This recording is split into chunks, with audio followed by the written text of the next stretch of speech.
So this podcast will be available on iTunes, Stitcher, Spotify, but it will also be up on YouTube, which is the first time I've done this. So a lot of my YouTube videos are around 5 minutes, a lot of editing, trying to make it concise. But this one, I'm just going to let it roll. So in this podcast, I want to talk about a few things. One, I believe there's a wide receiver the Giants should go out and try and trade for, and I'll explain why. I'll also talk about Janoris Jenkins.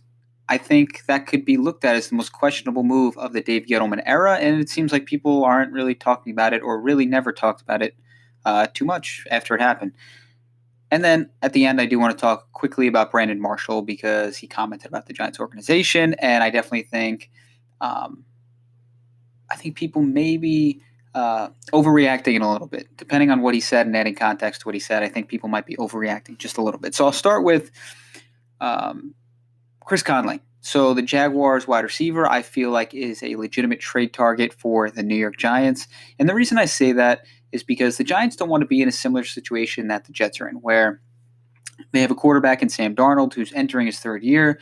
Nobody really knows if he's truly the future franchise quarterback, because if he doesn't perform this year, there could be a chance they move on from him, being that it's his third season.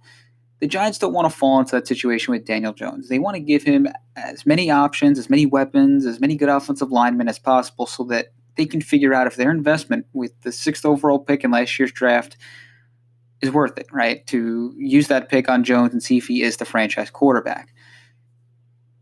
Either he is and he shows that, okay, you give him everything that he needs and he goes out and he does it, or you give him everything he needs and maybe he doesn't, and you kind of see his true colors and you see that maybe he's not the future franchise quarterback, depending on how he performs in 2020. You want to figure that out. You want to make sure that's crystal clear. And by doing that and figuring that out, you go out and you add as many good pieces on offense as possible, which is exactly what they've done. So they've obviously added 3 of their first 5 draft picks in this past draft class on the offensive line. So they're trying to protect him. You have Nate Solder and Kevin Zeitler getting paid a lot of money. Will Hernandez was a second-round pick. So there's a lot invested on the offensive line.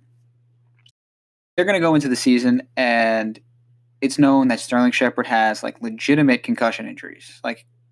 He missed 6 games last year, and it could pop up again in 2020. Evan Ingram has shown that he is injury prone. That's just a fact at this point. So now 2 of your, 2 really important pass catchers in your passing attack, you can't really trust to be available in 2020. You don't really know. It's definitely a risk.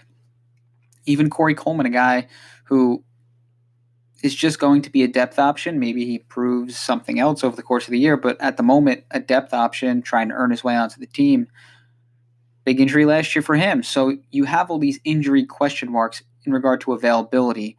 The last thing you want is, mid-season, it's week 8, and Shepard and Ingram, maybe they're not playing due to those injuries, and all of a sudden you're thin at wide receiver or thin in general when it comes to pass catchers and limiting your offense.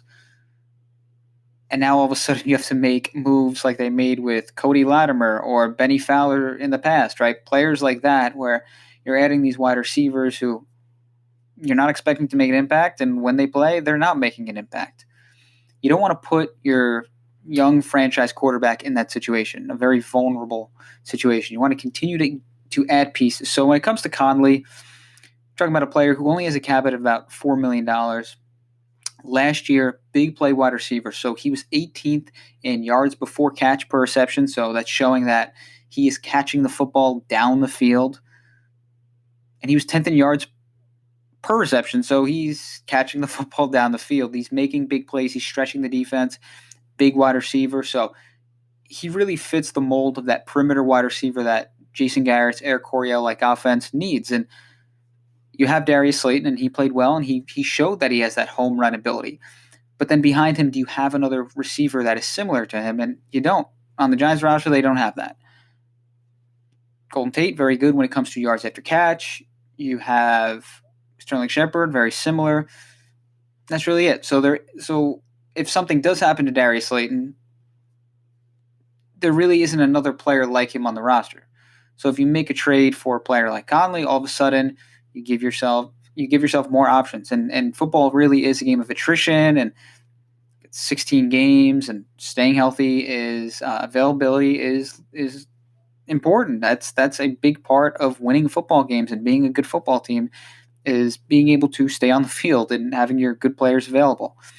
So at least if you have a player like Conley who has proven himself as a legitimate deep threat, a home run hitting wide receiver in the NFL, that's a fallback option. Now you have some kind of toys for Daniel Jones. I know some people, when I brought this up, were saying, oh, but they can go after, their undrafted free agent signings could step up and play well, and that could happen. But at the same time, you're not expecting a rookie undrafted player to step in year one and play a significant role in your offense. Most likely, an undrafted rookie wide receiver is probably going to play special teams. So it might be too much to expect any undrafted wide receiver to come in and play and catch 40 to 50 passes and 8 touchdowns and average 14 yards per reception. That's just probably not going to happen. So, and do you want to rely on that? Like I said, this is your young franchise quarterback. You want to make sure that he is set up in a great situation to succeed. Do you want a situation where he's relying on undrafted wide receivers? Something to think about. Looking at the waiver wire, are you going to find a player like Conley? Probably not. So that's just something that I think that they should look into. You look at Jacksonville's wide receiver situation. They drafted Shenault. They have Chark and Cole and D.D. Westbrook. They have all these young players, and they're a rebuilding team. So the idea of trading a player like Chris Conley is not like that crazy either. Conley's 27. So like I said, I think this is a good fit for the Giants, for Jason Garrett's offense, and for adding depth, adding a bona fide receiver who is proven to make big plays. So I'll move on to the next topic, and that's Janoris Jenkins. So the Giants waived Janoris Jenkins late in the season, December 13th. There are 3 games remaining, and a lot of people don't talk about this move. Everyone, kind of talks about the Saquon Barkley pick, and that causes some controversy and some debate. Daniel Jones for a little bit. Now people have kind of accepted it. The trade for Leonard Williams, the contract of Nate Solder. Those have been big topics in regard to Dave Gettleman's decision-making, but a lot of people don't really talk much about Janoris Jenkins. I mean, you're talking about a player who last year was tied for second in the league in interceptions, allowed a passer rating of 67, which was 12th best among cornerbacks with at least 50 targets. His yards per completion was the same as Stephon Gilmore, and he was 8th in the league in passes defended, so he was a really productive corner. And the Giants waived him and got nothing in return. And I know, look, I understand the whole PR aspect. The PR aspect, if he had to be waived, he had to be let go because of what he said. It's understandable. I do understand that aspect. But at the same time, the Giants are not in a position where they can just give up good players at valuable positions for nothing. This isn't the New England Patriots in their prime with Belichick and Brady, where they can trade a second-round pick for Connie Ealy and then get rid of him and waive him before he even plays in a regular season game.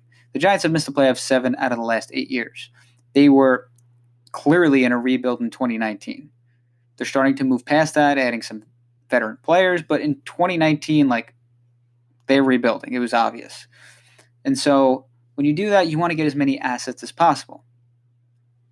Whatever asset that might be, whatever you can get, you're going to do it. And I know some people might say, okay, well, and how come they traded a draft pick for Leonard Williams? Well, at least they got a starting caliber player and a player that they think is a good football player, right? You get something out of it. They didn't put a third-round pick on the waiver wire and just let it go, right? With Janoris Jenkins, they put him on the waiver wire and they just let him go. And just to give you some perspective of the importance of his position, look at recent drafts. Since 2016, Jalen Ramsey, Denzel Ward, and now Jeffrey Okudah, cornerbacks taken in the top 5. If you look at expected points added, EPA, when it comes to pass defense, the top 5 teams last year had a record of 57 and 23. Now you might say, oh, well, top 5 of anything, there's going to be teams with good records. Well, against the run, teams were actually 35 and 45 when it comes to EPA against the run last year, those top 5 teams. So it just goes to show you the value of being very good defending the pass. And the bottom 16 teams defending the pass when it came to EPA last year, those bottom 16 teams, only 4 made the playoffs. Top 16 teams, half of them made the playoffs. The Chiefs and 49ers were top 8 when it came to EPA against the pass. So if you can cover the opposing team well in the NFL, in today's NFL, you have a good chance of winning a lot of football games. That's how it goes. So the idea of just letting a player that productive go, I don't know. I don't know why more people don't talk about it. I totally understand the culture aspect. You want to set a good example. What he did was obviously wrong. What he said was obviously wrong. But at the same time, if you're just looking at it strictly based on value, letting go of a player that productive for nothing, and you have to consider when it happened. It happened after the trade deadline, so they didn't have an option of trading him. At least if you waited it out another 3 games, I mean, the season's almost over at that point, you can go into the offseason and at least attempt a trade, right? And at some point, if it doesn't happen and they just want to save cap space and sign James Bradbury, then go for it. I thought what they did during the draft was smart. They waited and waited and waited on the clock, looking for a trade offer. They didn't get a trade offer, right? But at least they waited, and it's just kind of good, like a negotiating tactic, very good negotiating tactic of waiting and seeing what was available. They took it down. They didn't see it. They took the player that they wanted, and that was Andrew Thomas. We have no idea what was offered, but at the same time, at least, they took the necessary steps to evaluate all potential offers that might come by allowing the clock to run. But in this situation, the only options were you release him, you waive him, or you keep him on the roster. You couldn't trade him. And you look at players in the past, you look at Jason Pierre-Paul, who he was traded in the offseason by the Giants, and he had a big contract, and they were able to get a third-round pick for him. Olivier Vernon had a big contract. They were able to trade him in the offseason. And they got Kevin Zeitler, one of the better guards in the NFL. That was the original deal before they combined the Odell Beckham deal. But the idea of not at least like waiting it out and going into the offseason and trying to trade a player who played that well, it's certainly worth questioning. It's certainly an argument to be had. So, yeah, I don't know. I was looking at numbers yesterday. I was looking at Janoris Jenkins. I'm like, wow, he played really well. And the Giants just gave him away for nothing. So that's interesting. And final thing quickly on Brandon Marshall. So Brandon Marshall said that he doesn't believe the Giants are well run. But Brandon Marshall also said that the Giants, the organization has great people, and it's a great organization. And the reason why I want to bring this up is because I think sometimes we just, like so many people that write articles and the big media brands, they just cling on to one little word or one little excerpt, and then that gets printed out, published out to get page views, and the context of the actual quote is lost. What was said before, what was said was after. And that's kind of the issue that I do have sometimes with modern day media, is that we do not add context. We simply take something and run with it. And this is a perfect example of him getting a lot of heat for something that, look, he's right. They haven't been well run. They've missed the playoffs 7 of the last 8 seasons. They have not been well run. So he was right. At the same time, he still praised the organization in terms of the people. He said it was a great organization, great people. Let's be fair, right? It's just something. This is just a little thing that I saw, and I immediately knew, oh, here we go. People are just going to take one little excerpt and run with it and make it seem like he's this bitter ex-player, ex-Giant who doesn't like the organization, but he had nice things to say. But he was asked a question about the state of the team. The state of the team is they need to prove themselves. They need to start proving themselves because recent history has not worked out for them. So that's all I got. Vincent Rappisardi, BigBlueUnbiased.com. Thank you for watching, listening. Again, I'm on iTunes, Stitcher, Spotify. I'm on YouTube. Would really appreciate it if you could subscribe, like, comment, all those things. Set notifications. That'd be awesome. So thank you again. Vincent Rappisardi, BigBlueUnbiased.com.